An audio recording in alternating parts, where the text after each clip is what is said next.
আসসালামু আলাইকুম রহমতুল্লাহ।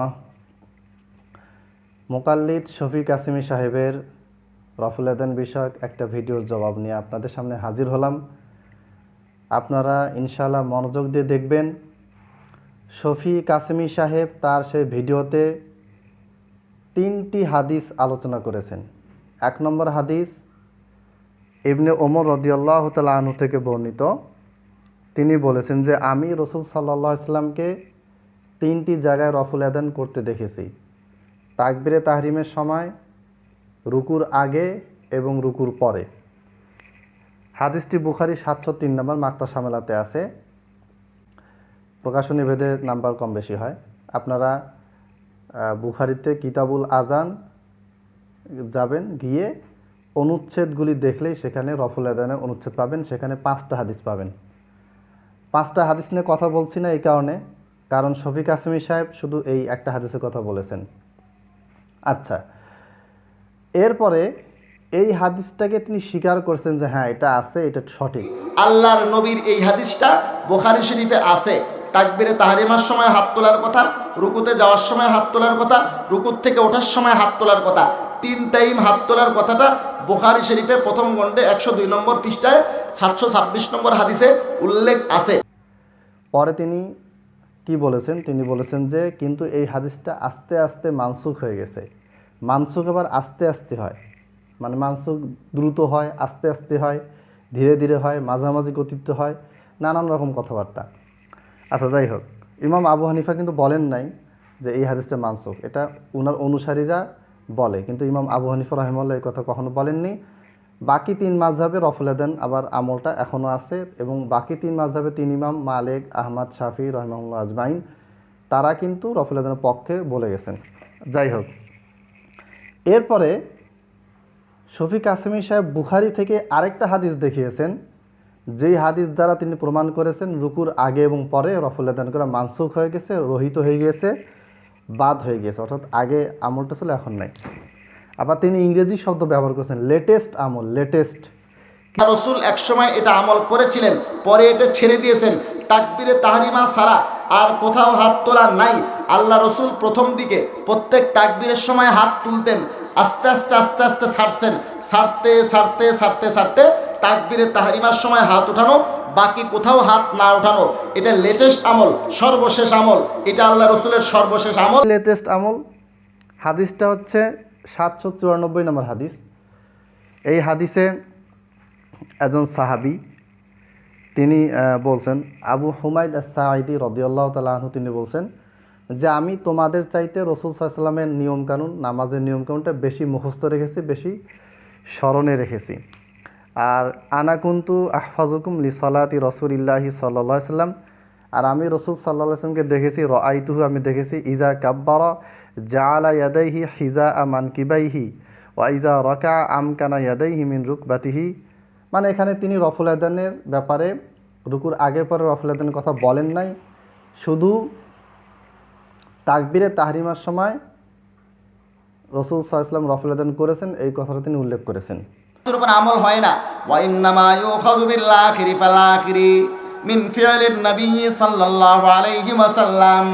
আল্লাহর নবীর সর্বশেষ হাদিসটার উপরে সর্বশেষ আমলটাকে গ্রহণ করতে হবে। ওয়া ইন্নামা ইউখাযু, শুধুমাত্র গ্রহণ করা হবে, বিল আখিরি ফাল আখির। আখির শব্দ আপনারাও বোঝেন, শেষ। আখির মানে কি? শেষ।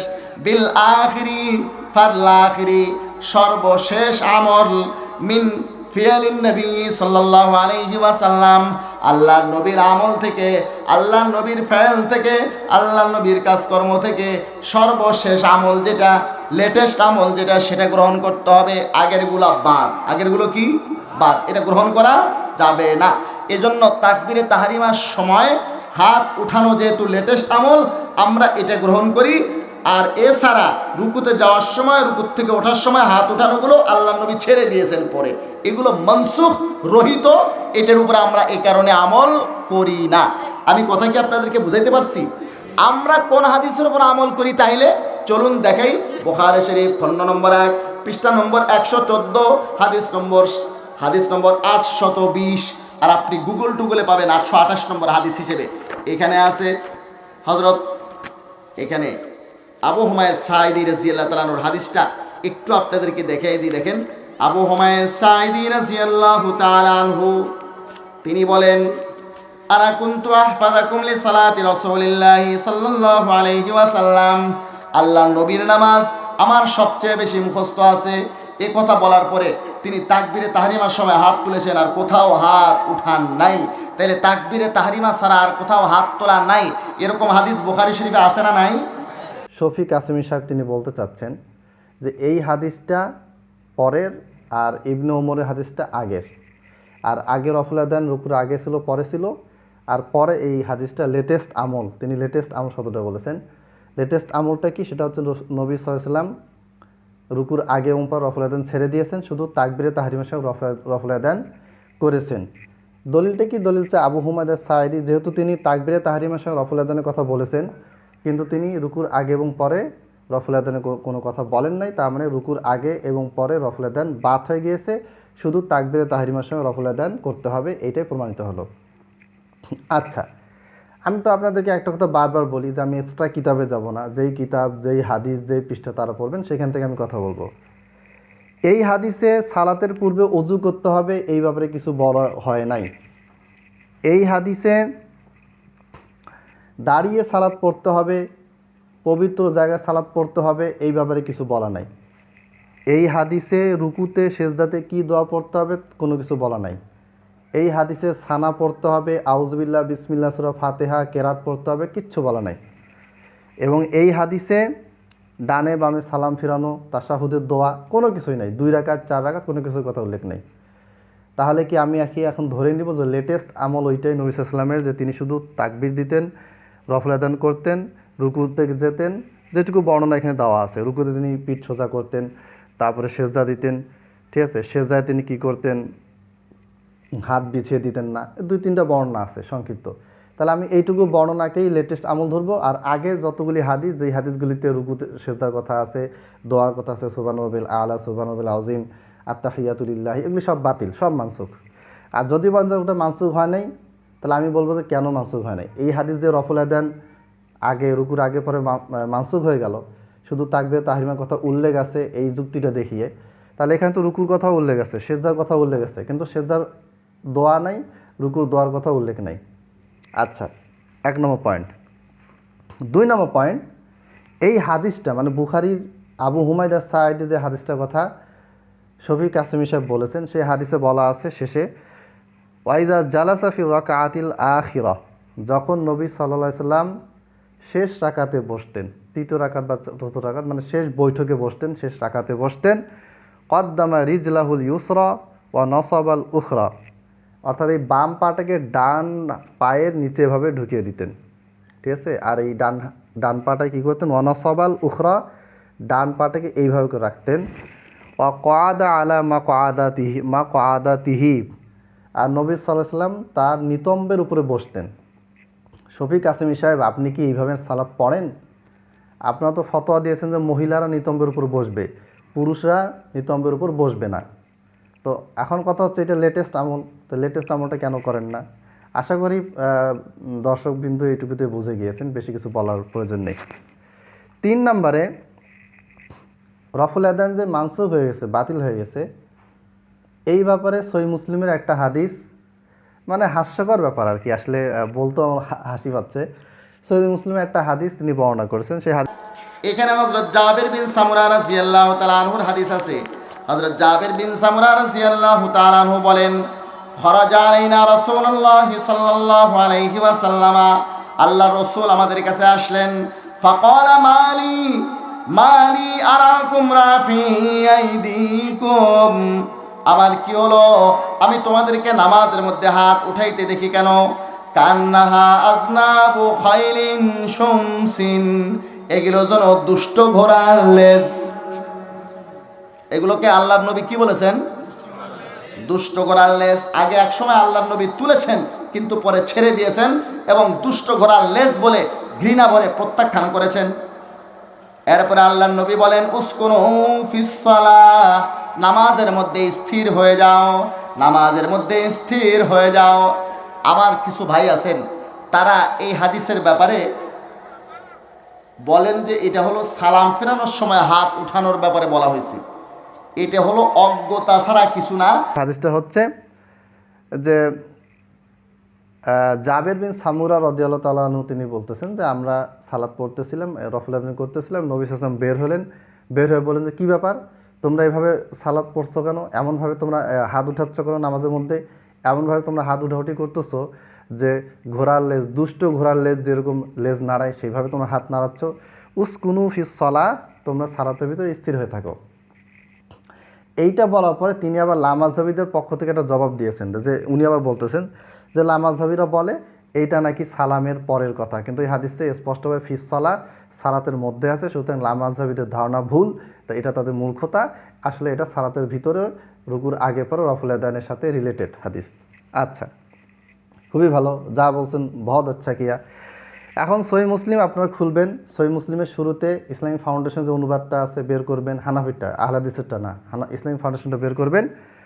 সেখানে স্পষ্টভাবে ইমাম নববী এই সহি মুসলিম উপরে যে অনুচ্ছেদটা আছে সেখানে বলা আছে, কি বলা আছে, বাবুল আমরি বিস সুকুনি ফিস সলাহ, সলাতের ভিতরে সুস্থিরভাবে স্থিরভাবে থাকার আদেশ করার অনুচ্ছেদ, মানে নবী সাল্লাল্লাহু আলাইহি ওয়াসাল্লাম স্থিরভাবে সালাতের মধ্যে থাকার জন্য আদেশ করেছেন।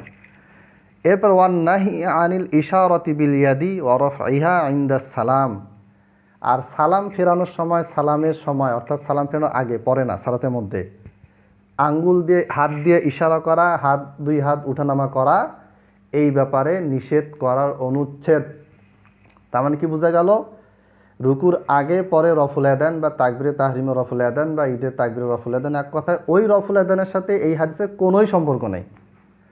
আরেকটা দলিল দেই, হাদিসকে ব্যাখ্যা করে, একই হাদিস বর্ণিত হয়েছে মুসনাদে আহমদে। আমি এই হাদিসগুলি সব ইনশাআল্লাহ ছবি দিয়ে দিব। মুসনাদে আহমদে 20,958 নম্বর হাদিস। মুসনাদে আহমদে তাহকিক করেছেন শোয়েব আর্নাউদ, মানে ওনার অধীনে 7 জন মুহাক্কিক তাহকিক করেছেন।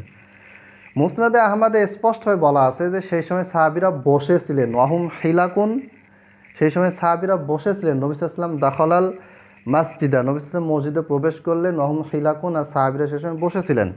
ফাকালা মালি আরাকুম আইজিন, যে তোমাদের কি হলো, তারপরে বলেছে অকদ রফাউ আইদিয়াহুম, আর সাহাবীরা সেই সময় কী করছিলেন, হাত উঠানামা করছিলেন। ফাকালা কদ রফাউহা কাআন্নাহা আজনাবু খাইলিন শুমসিন উসকুনু ফিস সালাহ। তার নবী সাল্লাল্লাহু আলাইহি ওয়াসাল্লাম ওই যে হাদিসটা সহিহ মুসলিম আছে যে তোমরা কেন এইভাবে ঘোড়ার লেজের, দুষ্ট ঘোড়ার লেজের মতো হাত উঠানামা করতেছো, তোমরা স্পষ্ট হয়ে সুস্থির হয়ে বসে থাকো। তার মানে এটা হচ্ছে বসে থাকা। নামাজের ভিতরে কোন জায়গায় আমরা বসে থাকি, সালাম ফিরানোর আগের, তাশাহুদ পড়ার সময়, দরুদ পড়ার সময়, এক কথায় বৈঠকের সময়। এখানে বৈঠকে সাহাবীরা সালাম ফেরানোর সময় হাত উঠাচ্ছিলেন, রফল আদান করছিলেন। এইটাকে আল্লাহ নবী সাল্লাল্লাহু আলাইহি ওয়াসাল্লাম নিষেধ করেছেন। আমি সহিহ মুসলিমের হাদিসটা পড়লাম, সহিহ মুসলিমের হাদিসের উপর যে অনুচ্ছেদটা আছে সেটাও বললাম, একই হাদিস, তার উপর যে অনুচ্ছেদটা, যেটা শফিক আসমি বলেন নাই। আবার একই হাদিস জাবের বিন সামুরা থেকে বর্ণিত, একই সাহাবীর হাদিস, একই সনদে বর্ণিত হাদিস, যেটা মুসনাদে আহমদে আছে। সেইখানে আরেকটা স্পষ্ট তথ্য আছে, সেটা হচ্ছে সেই সময় সাহাবীরা সালাতের মধ্যে বসেছিলেন। আর রুকু সেজদায় সাহাবীরা কখনো বসে থাকেন না, বা আমরা বসে থাকি না। আমরা বসে থাকি কখন, তাশাহুদের সময়। তাহলে স্পষ্ট ক্লিয়ার হাদিস, একেবারে স্পষ্ট ক্লিয়ার, এক্সট্রা ব্যাখ্যা করার প্রয়োজন হয়নি, জাস্ট অনুবাদটা ভালো করে পড়লেই হবে। আর মুহাদ্দিসরা যে অনুচ্ছেদ রচনা করেছেন এবং একই বিষয়ের একাধিক হাদিস, এগুলি পড়লেই ক্লিয়ার হয়ে যাবে যে কারা ভণ্ডামি করে আর কারা হকটা তুলে ধরে। আরেকটা কথা আমি যুক্তি দেখাই, যেটা জুবাইলি জাই রহমাহুল্লাহ নুরুল আইনানে উল্লেখ করেছেন। রফুল আদান নিয়ে আমার 700 পেজের একটা বই অনুবাদ করে অনেক আগে ছেড়েছি, ওটা একটু কারেকশন চলতেছে, কারেকশন শেষ হলে আমি ইনশাল্লাহ আবার ছাড়বো। এই জন্য আমি বেশি বিস্তারিত তাহকিক আলোচনা করছি না। ঘোড়া লেজ নাড়ায় কোন দিকে, ঘোড়া লেজ নাড়ায় হচ্ছে ডানে বামে, উপরে নিচে ঘোড়া কখনো লেজ নাড়ায় না। আর আমরা যখন রুকু সেজদা করি তখন আমরা কি করি, আল্লাহু আকবার, উপরে রফল আদান করে নিচে যাই, আবার নিচ থেকে উঠি, আবার উপরে রফল আদান করি। তাহলে আমাদের হাত উপরে উঠে আর নিচে নামে। আর ঘোড়া লেজ নাড়ায় কীভাবে, ডানে আর বামে। তাহলে আল্লাহ নবী সাল্লাল্লাহু আলাইহি ওয়াসাল্লাম কি জানতেন না যে ঘোড়া কীভাবে লেজ নাড়ায়, আর রুকুর আগে পর রফল আদান করলে কীভাবে হাত নাড়ানো হয়? জানতেন। তাহলে তিনি কেন এটা বললেন? কারণ এটা তাশাহুদে সাহাবীরা কী করতেন, আসসালামু আলাইকুম রহমতুল্লাহ, আসসালামু আলাইকুম রহমতুল্লাহ। এই যে তিনি রফলাদান করতো, একবার এদিকে যাচ্ছে একবার এদিকে যাচ্ছে, ডান দিকে সালাম ফেরানোর সময় ডান দিকে হাত যাচ্ছে, বাম দিকে সালাম ফেরানোর সময় বাম দিকে হাত যাচ্ছে। এইটার সাথে ঘোড়ার লেজের নাড়ানো মিল আছে, সম্পর্ক আছে। তাহলে যুক্তি দিয়ে বলেন আর দলিল দিয়ে বলেন, সব দিক থেকেই বলেন না কেন, এইটা স্পষ্ট যে এখানে তাশাহুদে হাত তোলা, রফলাদান করা, হাত দিয়ে ইশারা করা, এটাকে আল্লাহ নবী সাল্লাল্লাহু আলাইহি ওয়াসাল্লাম নিষেধ করেছেন। ওই সময় স্থির হয়ে বসে কি করতে হবে? দোয়া পড়তে হবে, আত্তাহিয়াতু, দরুদ শরীফ, মানে সালাম ফেরানোর আগে যে দোয়াগুলি আছে। আল্লাহ তাআলা আমাদেরকে সঠিকটা বোঝার তৌফিক দান করুন। আর মুকাল্লিদ ভাইদেরকে, মুকাল্লিদ তাকলিদের, এই যে একটা তাকলিদের যে একটা জামা তারা পরে আছেন, এই তাকলিদের জামা খুলে ফেলে কোরআন এবং সহিহ হাদিসকে উদাত্ত একেবারে বুক উন্মুক্ত করে গ্রহণ করা এবং সেই অনুপাতে দাওয়াত দেওয়ার তৌফিক তাদেরকে আল্লাহ দান করুন। আমিন। আসসালামু আলাইকুম ওয়া রাহমাতুল্লাহ।